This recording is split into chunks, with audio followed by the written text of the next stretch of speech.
एक समय की बात है। एक गांव में मोहन नाम का एक नौजवान रहता था। मोहन का शरीर गठीला और बहुत सुंदर था।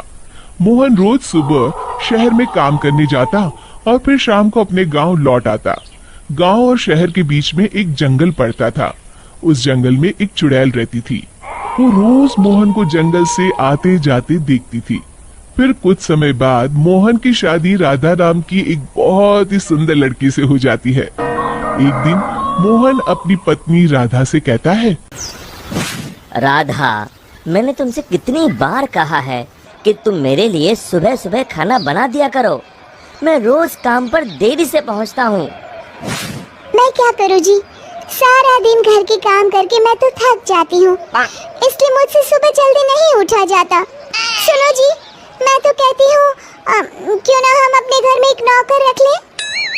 अरे भाग्यवान, अभी हमारी इतनी आमदनी नहीं है कि हम कोई नौकर रख सके। कल से मैं सुबह खाना खुद बना लिया करूँगा। खुश? इतना कहकर मोहन घर से चला जाता है। फिर अगले दिन से मोहन रोज सुबह जल्दी उठकर अपने लिए खाना बनाने लगता है। जब खाना बना ही रहा हूँ तो घर के सभी लोगों के लिए बना लेता हूँ। फिर मोहन रोज सुबह सबके लिए खाना बनाता और शहर में काम करने चला जाता। दूसरी तरफ राधा घर में सारा दिन आराम करती और घर के बाकी काम अपनी सास से करवाती। हे भगवान, ये बुढ़ापे में तू मुझसे किस जन्म का बदला ले रहा है, जो ऐसी बहू को मेरे पल्ले बांध दिया है। फिर कुछ दिनों बाद राधा मोहन से नई साड़ी और गहनों की जिद करती है। मोहन उसे समझाने की कोशिश करता है कि वो अभी ये सब खरीदने में असमर्थ है, लेकिन राधा नहीं मानती और राधा के रोज रोज के नखरों से तंग आकर मोहन गुस्से में घर से निकल जाता है। कब वो जंगल में पहुंच जाता है उसे भी पता नहीं चलता। तभी एक चुड़ैल की नजर मोहन पर पड़ती है। अरे, मैं तो घर से बहुत दूर आ गया हूँ। ओहो, रात भी बहुत हो गई। घर में सब परेशान हो रहे होंगे। फिर मोहन वापस अपने घर की ओर चल पड़ता है। चुड़ैल भी मोहन का पीछा करते करते उसके घर तक पहुंच जाती है। फिर मोहन अपने घर पहुंचकर दरवाजा खटखटाता है। तभी उसकी राधा दरवाजा खोलती है। उसके चेहरे की मुस्कान देख मोहन को थोड़ी हैरानी होती है। फिर राधा कहती है, मुझे माफ कर दीजिए जी, मुझसे गलती हो गई। मैं भूल गई थी कि औरत का असली गहना उसका पति होता है। आगे से मैं आपको कभी नाराज नहीं करूंगी। राधा को अपनी गलती का एहसास हो गया है। ये देखकर मोहन उसे माफ कर देता है। फिर अगले दिन से राधा रोज सवेरे उठकर मोहन के लिए खाना पकाती, घर के सारे काम करती, साथ ही साथ अपनी सास ससुर की खूब सेवा करती। अपनी पत्नी में आए इस परिवर्तन को देख मोहन की खुशी का ठिकाना नहीं रहता। एक दिन राधा की सास राधा से कहती है, बहू, आज मैंने घर में हवन रखा है।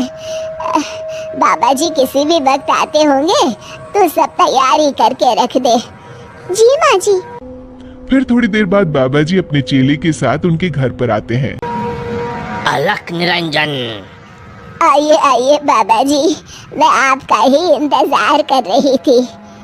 फिर बाबा जी हवन की तैयारी शुरू करते हैं और मोहन और राधा को हवन में बैठने के लिए कहते हैं। मोहन तो वहां आकर बैठ जाता है, लेकिन राधा वहां आने से मना कर देती है। तब मोहन राधा से कहता है, अरे भाग्यवान, अचानक तुम्हें क्या हो गया? तभी बाबा जी को राधा पर कुछ संदेह होता है।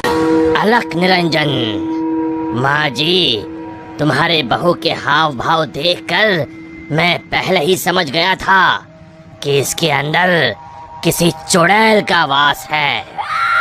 बाबा जी क्रोधित होकर कहते हैं, सच सच बता, कौन है तू, वरना अभी तुझे जलाकर भस्म कर दूंगा।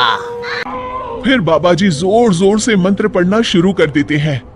ओम चामुंडाय विच्चाय नमः, ओम चामुंडाय विच्चाय नमः।